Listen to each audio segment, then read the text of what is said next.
A ver, pensemos en la Navidad. Seguramente, una de las primeras cosas que se nos vienen a la cabeza es la música. Esos villancicos que suenan en todas partes, ¿verdad? Se han vuelto como la banda sonora oficial de las fiestas.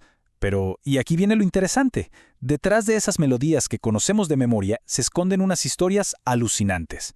Historias de creación, de duelo y hasta de misterio.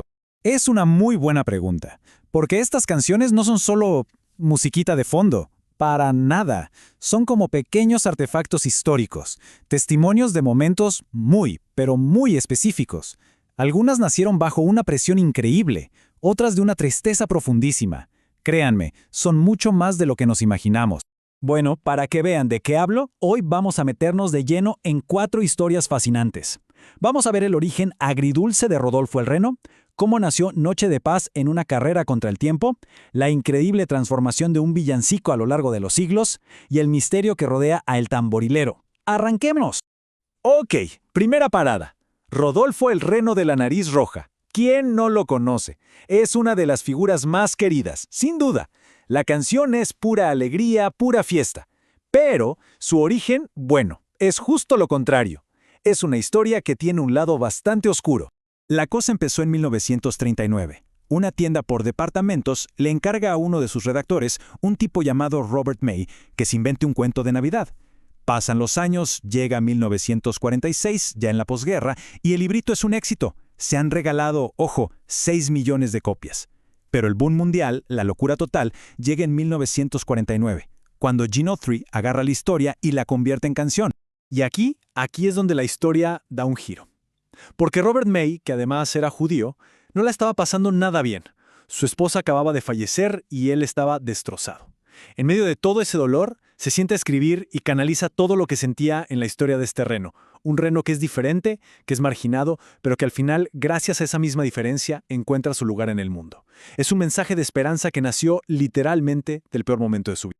Y la canción fue un éxito monumental. Estamos hablando de que la versión de Gene Autry vendió, escuchen esto, 12 millones y medio de copias. ¡Una locura! Así fue como Rodolfo se convirtió en el ícono mundial que es hoy. Y esa historia tan personal, tan íntima de superación, de repente estaba en todos los rincones del planeta.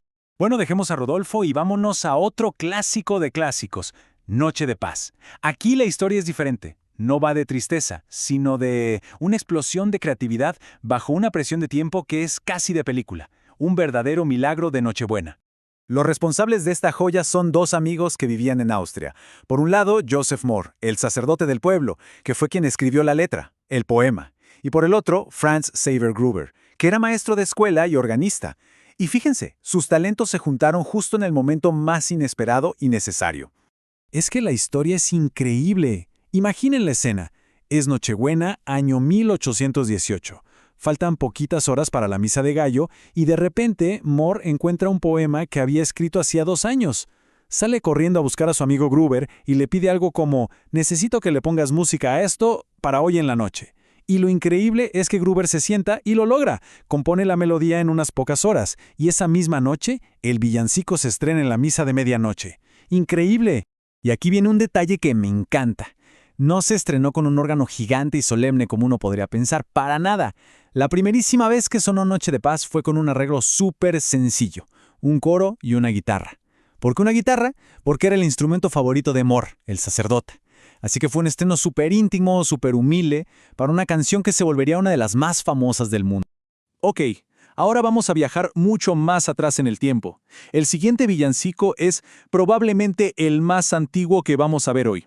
Y su historia es un ejemplo perfecto de cómo la cultura y la fe pueden agarrar una obra de arte y transformarla por completo. Vamos a hablar de Los peces en el río. Para entender de dónde viene esta canción, tenemos que irnos hasta el siglo XVI y entender un concepto clave de la época. Se llama contrafacta. La idea era bastante simple, pero genial. Se tomaba una canción popular, una canción de amor, de fiesta, lo que fuera, y se le cambiaba la letra para darle un sentido religioso. O sea, se cristianizaba la melodía. La adaptaban, como se decía, a lo divino. Pues resulta que Los peces en el río nació de un antiguo romance, una canción que no tenía nada de religioso. Era una canción de amor, de la que se conserva este verso que vemos. Es una pregunta que se le hace a una mujer, a la Blanca, la Bella. Y miren qué increíble la transformación. Esa pregunta de amor tan terrenal se convierte en esta imagen tan familiar para nosotros, la Virgen peinándose. Es la misma estructura, ¿se dan cuenta? La misma idea de una figura femenina central, pero el significado cambia por completo. El contexto ahora es sagrado. Es un ejemplo perfecto de contrafacta, de cómo una canción puede literalmente nacer de nuevo con un propósito totalmente distinto. Y bueno, llegamos a nuestra última historia. El pequeño tamborilero, o como muchos lo conocen, el niño del tambor. Es una canción que suena bastante moderna, ¿verdad? Pero la idea principal que cuenta, esa tiene ecos que vienen de siglos atrás. Y no solo eso, su melodía está envuelta en un misterio súper interesante. A ver, la idea central de la canción es esta. Un niño pobre le ofrece lo único que tiene, su talento para tocar el tambor, como regalo. Bueno, esa idea no es nueva, para nada. Viene de una leyenda francesa del siglo XII, el juglar de Notre Dame. Muchísimo tiempo después, en 1941, una pianista de Estados Unidos, Catherine K. Davis, escribe la canción que conocemos como Carol of the Drum. Y claro, en los años 60 llega Rafael y con su versión en español la convierte en el clásico que todos hemos cantado alguna vez. Pero aquí es donde la cosa se pone buena. La historia oficial dice que Catherine Davis es la autora. Punto. Sin embargo, hay un debate entre los expertos, los musicólogos, que pone un gran signo de interrogación sobre si la melodía es realmente de ella. Y es que hay varias pistas que no cuadran. Primero, la propia Davis admitió que se basó en una melodía checa que había escuchado. Segundo, el ritmo de la canción es súper raro, es una mezcla compleja de tempos que no es muy común. Y tercero, y esto es quizá lo más revelador, si uno intenta cantar la letra original en inglés, las palabras no encajan bien con la música. Hay que como forzarlas, estirarlas para que cuadren. Y eso casi siempre es señal de que la melodía ya existía y que la letra se escribió después para adaptar.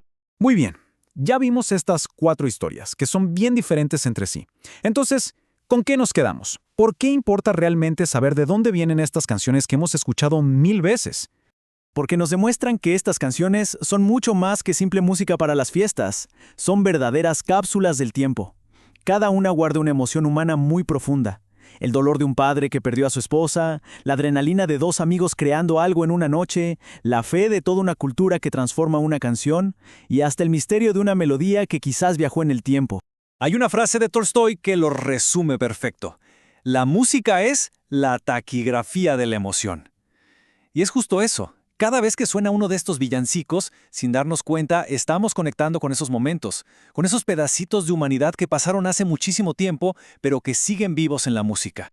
Así que, bueno, la próxima vez que estemos escuchando una canción, cualquiera, no solo un villancico, quizás valga la pena hacer una pausa y pensar, ¿qué historia habrá detrás de esta melodía?